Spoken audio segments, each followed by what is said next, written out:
Hello, everyone, and welcome to episode 117 of the Citrix session. I'm your host again, Andy Whiteside.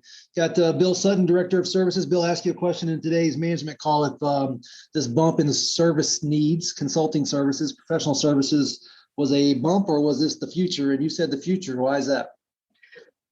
Well, I think a lot of it has to do with our presence in the market and the fact that we do such a good job for customers, that more customers are coming to us. Obviously we have a very strong sales and marketing force, and I think that's driving a lot of the demand. Obviously, I think another part of the demand is simply the way the market's moving more towards DaaS, desktops as a service, virtualization. So we're seeing more interest in that concept as an outgrowth of the pandemic. So I think it's a hybrid of those two things primarily.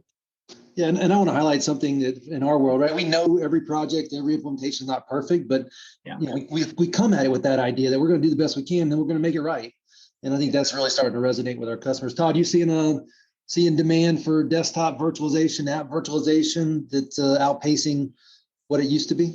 Yeah, we are. And a couple of things are driving that, right? So number one is, some of our products have gone end of life, especially some of our older products. And people who had fallen behind and, it kind of came up and bit them. But the second thing is that there's a gap out there for resources that are available. Citrix talent, Citrix engineers who are capable of going out and doing upgrades and things like that. We're seeing customers having to rely an awful lot more on partners like yourselves to really kind of bridge that gap and fill those needs. You think that's because the guys our age kind of did it and moved on to the next thing, and the generations behind hasn't filled in the need? Maybe the need wasn't there, and all of a sudden, post-pandemic and Microsoft moving from a deploy to deliver world, all of a sudden it came full circle, kind of like the airlines, right? Where they didn't have enough, they had plenty of pilots, and then they all of a sudden needed a new pilot. The demand showed up right when when it bottomed out on new pilots. Yeah, I think that was driving a lot of it is the fact that a lot of the folks that were responsible for maintaining and managing Citrix environments at the customers were also responsible for doing a whole bunch of other things as well. And they got kind of retasked and repurposed over to doing Office 365 migrations and doing SQL Server migrations and doing all the other stuff that they would normally just get inserted into their daily routine.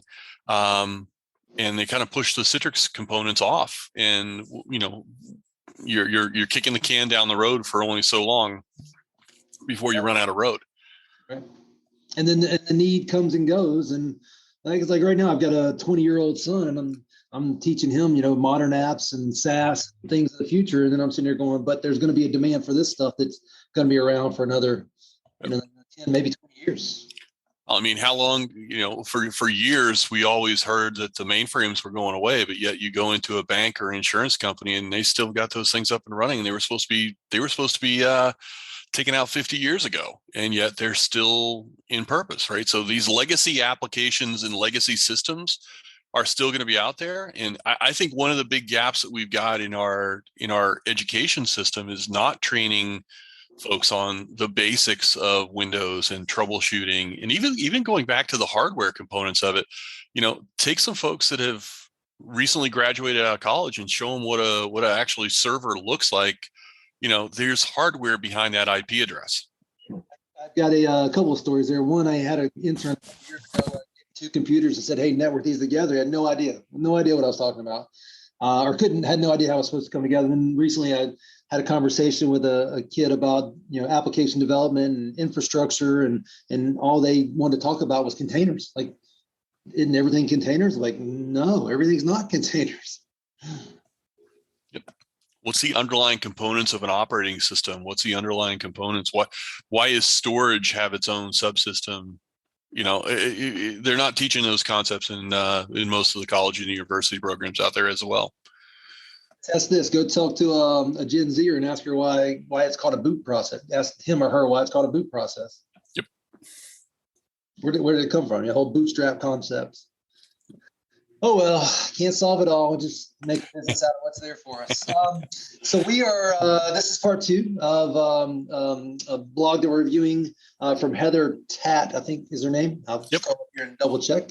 Todd, you know, and it's called What's New with Citrix DaaS, Desktop as a Service, and Citrix Virtual App and Desktop, September 2022, so 2022.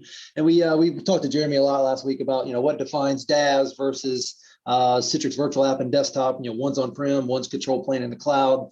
And this blog really talks in and around both, and we try to call out throughout the conversation which one's DaaS and which one's CVAD. We're to the point now, we're on part 2, and Todd's going to be with us for a little bit, and we'll probably make this a abbreviated version, and we'll do it again next week and cover more of this. It's like so much content. But Todd, we got to the point now we're talking about Google. And can you just give us some insight around what Citrix is doing around the multiple aspects of Google and what people should expect to see there?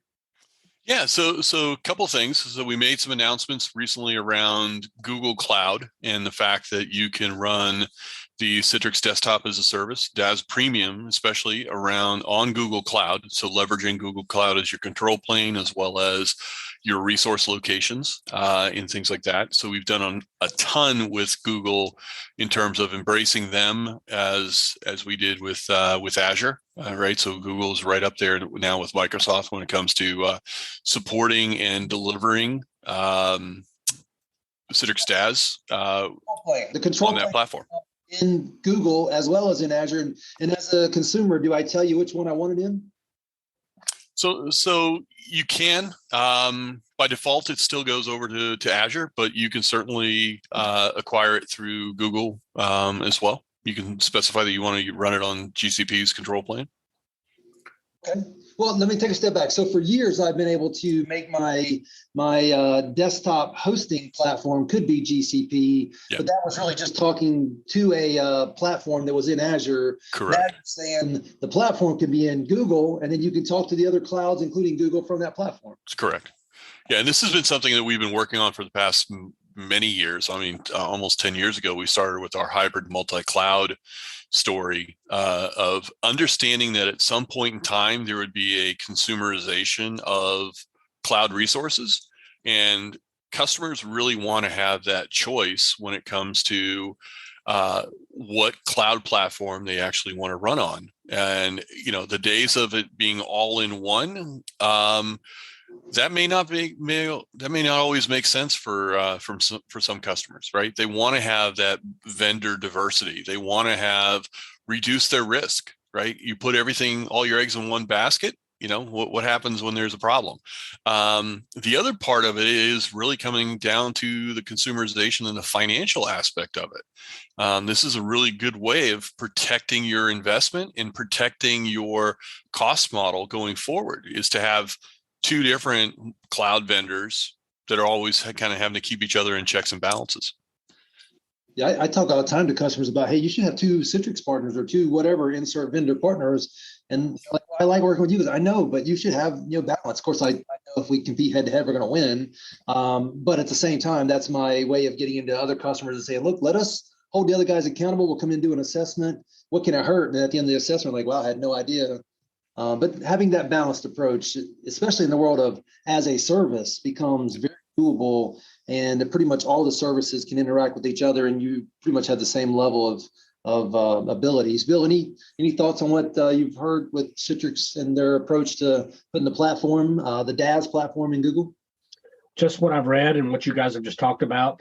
Yeah, I think also, correct me if I'm wrong, Todd, but isn't there there is a Google, like a Google, almost like an AVD on Google with Citrix, right? Yes. I thought so. Yeah, like an automatic setup of desktops on Google. But Google's done a few cool things, like you can leverage their identity, which we'll get to in a minute, for some of the workloads without having to go through Active Directory and some other cool things. It's definitely up and coming for sure. Yeah, and there's more to Google than maybe what's here. We'll talk through it, and then we'll come back and circle back, because XenTegra is a Citrix and a Google partner. We're also part of their pilot program. But so, Todd, can you specifically address what you guys are doing here with this 7-day free trial? Yeah, so we're offering a 7-day free trial of DaaS Premium Citrix DaaS Premium on Google Cloud, right? So for 7 days, you go and register. It's a great way to kind of dip your toes in the water, and get a little bit of experience around what it's like to manage a Citrix DaaS capability within the Google Cloud, and it comes with all of the functionality that you get with our DaaS Premium offering. So a lot of the features and functionalities that you would be normally using are built into this trial. The good thing is it's a good 7-day trial, and it could eliminate the need for something like a proof of concept or some type of an evaluation. Right? It's a quick way to get familiar with it, and hopefully make a decision or improve your decision process. And Todd, just to blow somebody's mind, right? You could spin up this environment, put some desktops into GCP, put some desktops into AWS, put some desktops into your private data center, into your partner's data center, put some desktops in Azure, and all of that would work. Yes. Yep. Absolutely. Yeah. Pretty crazy when you stop and think about it. Next section here talks about the Google Cloud Identity support for Citrix Workspace. Todd, you want to hit that? Yeah, so this is kind of as a result of a lot of folks, a lot of customers providing feedback around identity management. And, while Microsoft has Azure Active Directory and they're going deep into the identity provider, there's a lot of folks that are saying, hey, we want to have a secondary identity provider, or we want to use another identity provider to help us deal with multi-factor authentication, right? So the Google Cloud Identity support for Citrix Workspace, right? So this is in preview right now, but it really allows you to include the Google IDP as part of your authentication stream. Yeah. And Todd, one of the things I see customers struggling with all the time, they got to pick some identity provider, and then the rest of the identity providers can potentially play along with that, or all the other offerings can play, all their other offerings, SaaS things, or even on-premises things they're bringing in. But at some point, you got to pick your identity provider, the master one. Is that how you see it? Yeah, and it's kind of interesting because the market is going much towards the way the bank handles your bank handles your identity, right? You identify yourself with your bank. They, give you a secret, or they give you an account, right, that they manage, and then they give you access to the account. And there's a shared trust model between you and your bank, and then you basically can then walk into any of the bank branches, identify yourself. They have an ability to look up and see who you are. You have the ability to show and prove who you are. And then there's trust relationships between the other banks that are out there, not just the internal bank. Security models are really built around a similar approach, right? You identify yourself, and there's some shared trust that is established. And at any point in time, you can reset that trust. You can change your password or your secret that you want to do. They can change, the bank can then also force a reset of your identity. But it's always done in collaboration together as opposed to independently. Before we move on from the Google conversation, I want to just highlight for our listeners, when I think Google, in my world of end user compute digital workspace, I think three things. I think GCP, Google Cloud Platform, which is their IaaS offering, which we're talking about here, running the Citrix PaaS, desktop as a service platform in their Google, therefore it's a PaaS, platform as a service. And then I also think about the idea you can run your desktops and app servers in that same GCP. That's one conversation. The next conversation is around Google Chrome OS, which is the operating system, which is really for Chromebooks and Chromeboxes and any device you want to with the Chrome Flex OS, converting those to a device where you want to run a Google operating system, which is probably Linux under the covers there, but very capable and manageable. And we personally have done a ton of work with Google and a bank we work with to make the Citrix Workspace app pretty much on par with all the other platforms, so you could truly have a full high fidelity Citrix experience. And then finally, the Google Workspace, where you take that G Suite of applications into Google Workspace, but you may not actually use the Google front end. You may use Citrix Workspace to get to all things Google plus other companies, other vendors that you're working with, including your own data center, maybe your own proprietary things that you bring into that Citrix Workspace, bringing it all together. Yep. So big story there, lots to talk about. Todd, I know you're on a limited time frame. We'll probably hit one or two more here, but how about this AWS announcements? What's going on with AWS? Yeah, so one of the biggest things that we're working with is, once again, it's this hybrid multi-cloud approach that we've been pushing for the past several years, and it really is identifying, how we're working with the major cloud providers and expanding upon the services that are in one and making sure that we have parity across all of them. So we've included capabilities around, scaling, right? So that's one thing around AWS, and then the ability to also use what AWS refers to as throttling, which is very similar to pre-launch, right? So being able to optimizing the starting of your instance, which is your resource. What that does is it helps work with the financial numbers of your environment, right? So you don't have these devices or these resources up and running all the time. You can scale them up and scale them down as demand increases or decreases. So it really helps with the financial impact. Yeah. And so, Todd, this is really focused on AWS as in infrastructure provided by Correct. Amazon AWS for your workloads that you would tie into one of those two PaaS providers, Yep. Citrix using Azure and now GCP. Bill, any comments on what you've seen happen with Citrix integrations with AWS? Not really. I mean, these are great developments here, obviously, the ability to scale easily and quickly and to be able to control costs. But beyond that, I don't really have anything else. So I will tell you that we are doing a ton of work with AWS in several areas, but specifically around customers who are trying to run Citrix workloads in AWS, because the reality is AWS is the oldest of all the IaaS players, public cloud players. And there's a ton of companies that have the server side of their client server applications in AWS. So being able to use Citrix to have that high fidelity desktop as a service experience and then drop those desktop compute workloads in AWS data centers with the existing server side of the client server app in AWS. I mean, it just makes a lot of sense for a large segment of IT shops out there. Yeah, it does. So, Todd, any AWS stories that you would highlight as we're covering these guys that you've been a part of? So I think it's critical that we partner up with AWS in a couple of reasons, right? So number one is because they provide a lot of business intelligence services to our customers, right? So they've already got relationships in there. They've also made a significant investment already in their infrastructure and their data centers, as well as their delivery network. And it really kind of just makes sense to make sure that we're playing with all of the top vendors and be able to also expand upon that, right? So, as each one of these IaaS vendors, as they continue to accelerate and innovate, right? Not tying ourselves just to one for the entire time, right? So we need to be able to work with each one of them and, somewhat be Switzerland.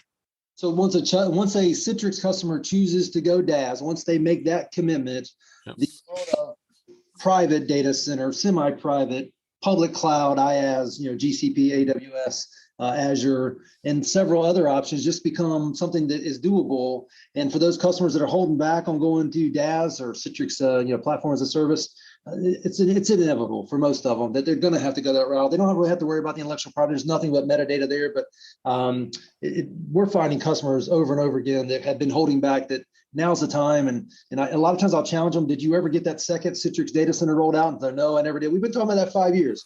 Let's just move to DaaS, get that done, Yep. and provide you a path forward. Hey, Todd, I know you're out of time, and we're going to make this a truncated version. We'll jump into those DaaS enhancements next week. Absolutely. So with that, I'll let you guys go. Appreciate the time today, and we'll make it a shortened version. We don't do this often, but want to be respectful of your calendar and appreciate you jumping on. Yep. See you next week. Thanks, Todd. Take care. Yes, thanks.